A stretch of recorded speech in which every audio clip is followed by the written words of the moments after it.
G'day guys and girls out there, Gary here from Platform 1. As you can see, I've got this baseboard here. It measures 11 inches by 60 inches. Not very big, 5 foot. All this track that you see on here is all second hand. As you can see, there's a ballast on it, sleeper's missing. It's not in the best condition, but it's still viable.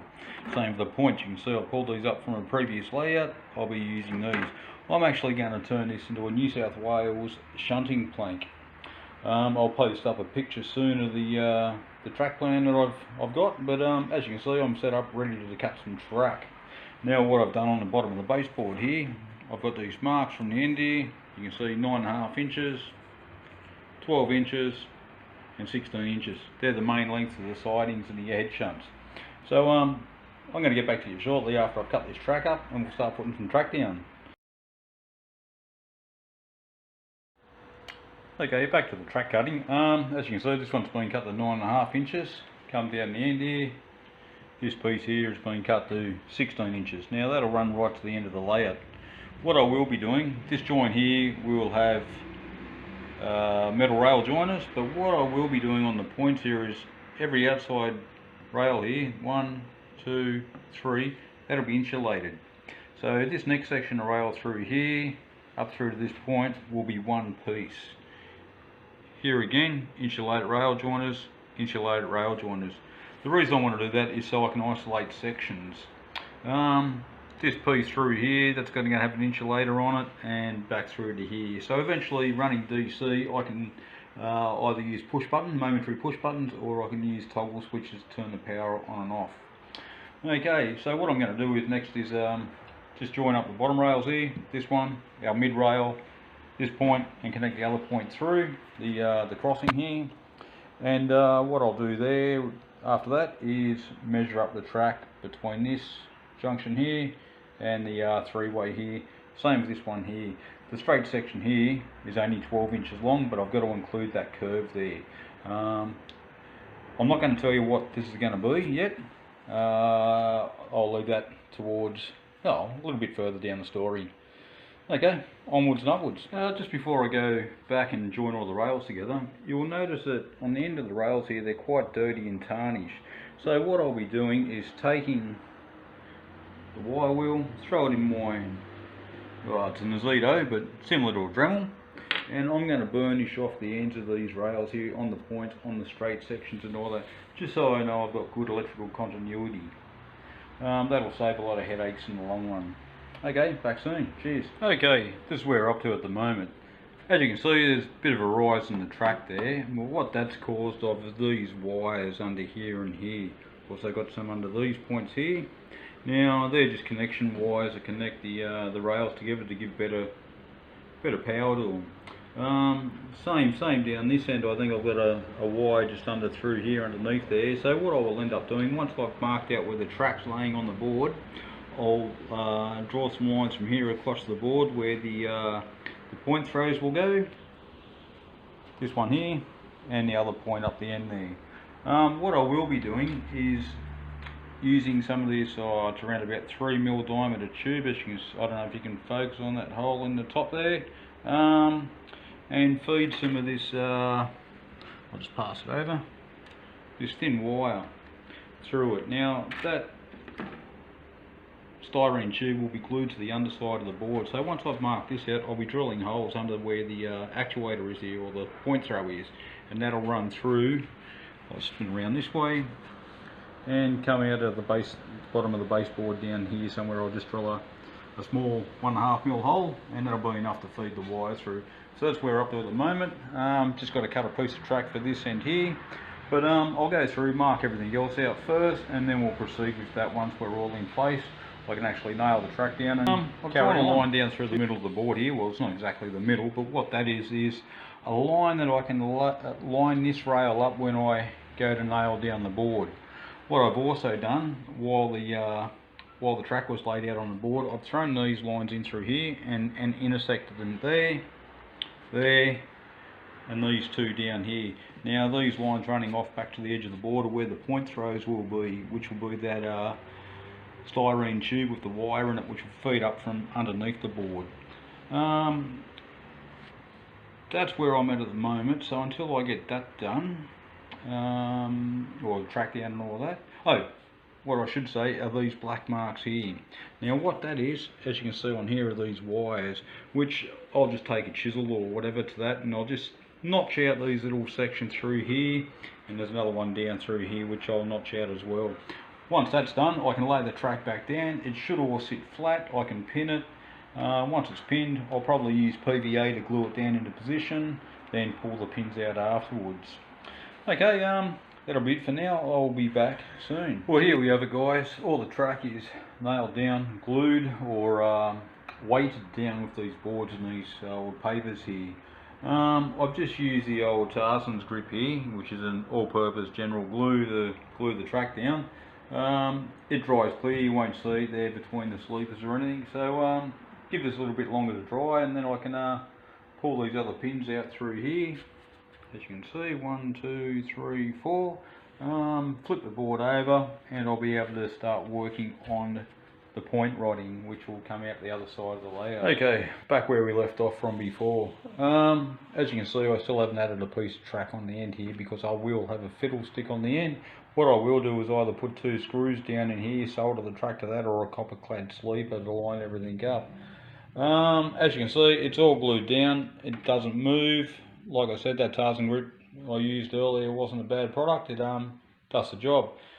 What I have gotten onto, you can probably see that wire rod there sticking up, is the point rodding. Now, you can see the lines I've drawn through there. If I lift this up here, you can see I've got 2 wires poking out the side there. I'll just go along to the other end here. There's a hole there drilled right through. That's in line with the hole I've drilled out for the point actuation. Now, running a wire through the middle of it, what you'll get a bit of plane. You can actually see that flex. So what I do is use that styrene tube. Now these ones here are still stuck in place. I'm just going to lay the board down.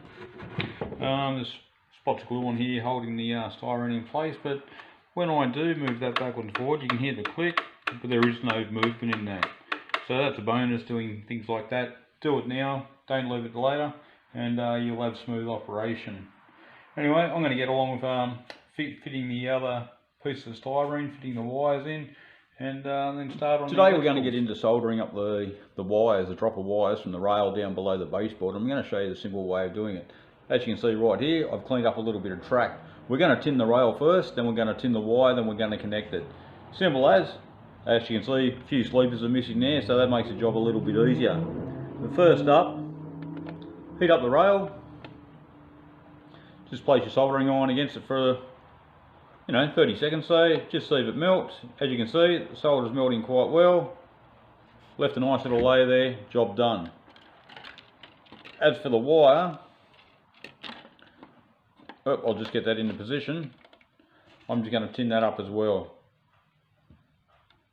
A few fumes coming off that. Make sure you got good ventilation, don't want to be breathing this in all the time.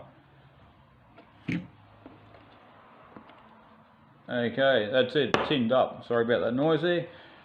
Now, having that tinned up on both sides there, that'll enable us to fix this wire. Simple little touch straight to the rail. Sorry if my fingers are in the way. You'll see how easy this attaches itself once I apply the heat. I'm doing this left-handed, which I don't normally do. Normally do it around the other way. Just hold it there for a little bit, let the solder go off, and as you can see, a nice fixture. What I'll do now, take the end of the wire, feed it down into the baseboard. Try not to work the other way around, and try and bring the wire up through the hole, bend it, and fix it to the track, because you've got limited movement. This way is a little bit easier. The wire is quite flexible, and it'll make the job a hell of a lot easier. Alright, I'm going to carry on with all the other wiring, and stay tuned. Okay, got all my power feeds in now. As you can see, I've twisted the pairs together. This will make it easier to identify, because if you've got this many wires, you can imagine a larger layout's going to have more wires underneath it. You don't want to muck the pairs up. You want to be able to break it down into your individual sections.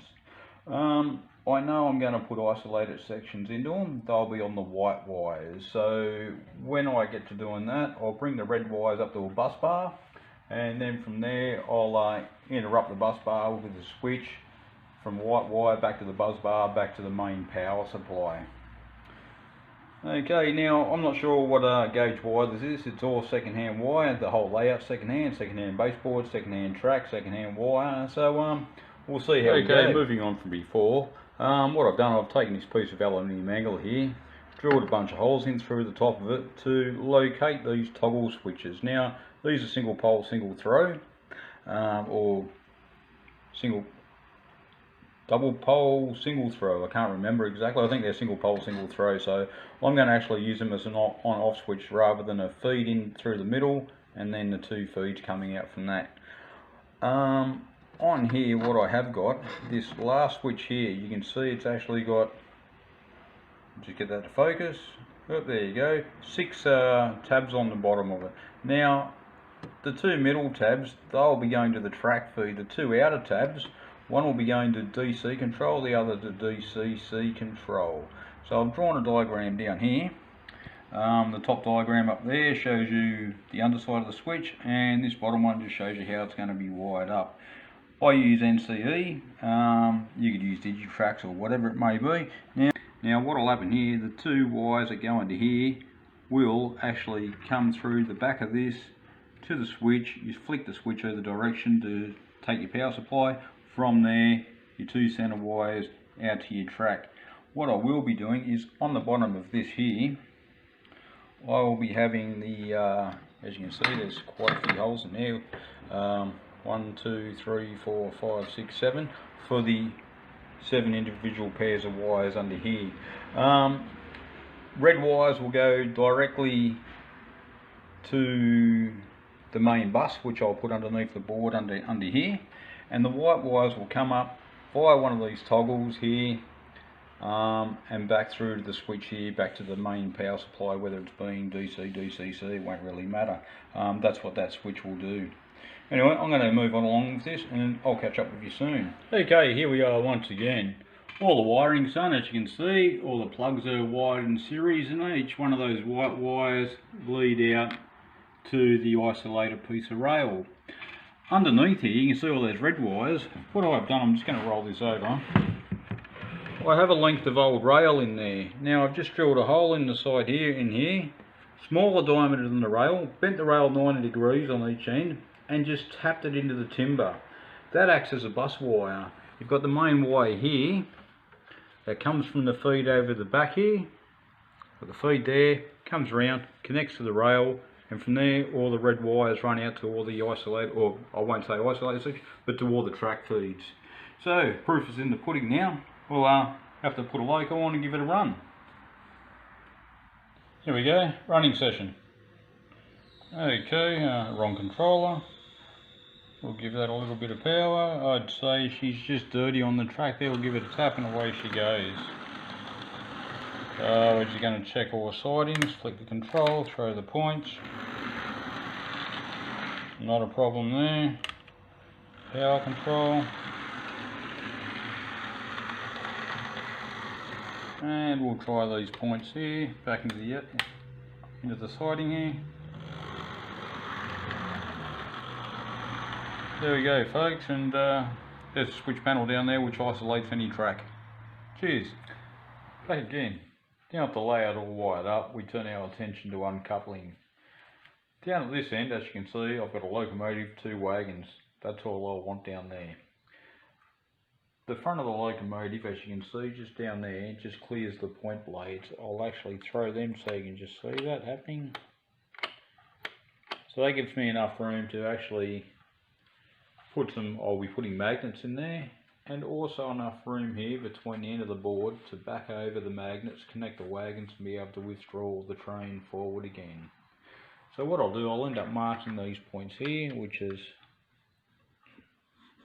1, 2 and 3, possibly there, or perhaps that side there. I'm only going to use 3 sets of magnets in there, and I'll show you how we go about that shortly. What I will be doing is taking this off and drilling 6 holes in between the sleepers inside the rails. I'll be back soon. Okay, drilled the 6 holes. What I'm about to do now is take these magnets here. They're actually 10mm long, 3mm wide, and the poles are actually on the ends of the magnets, not so much on the circumference.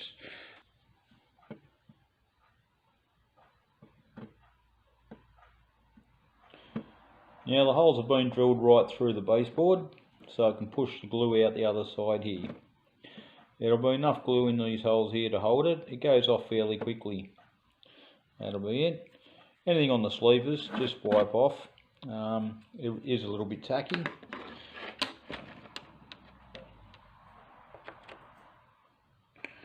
Now what I'll do is insert one magnet first, just push it in, snap the magnet off the top, in with the second again, third, fourth, fifth, and in goes the sixth. I'm just going to use a lead pencil and we're going to push them down to rail height. A little bit tough with the glue, but they'll get there.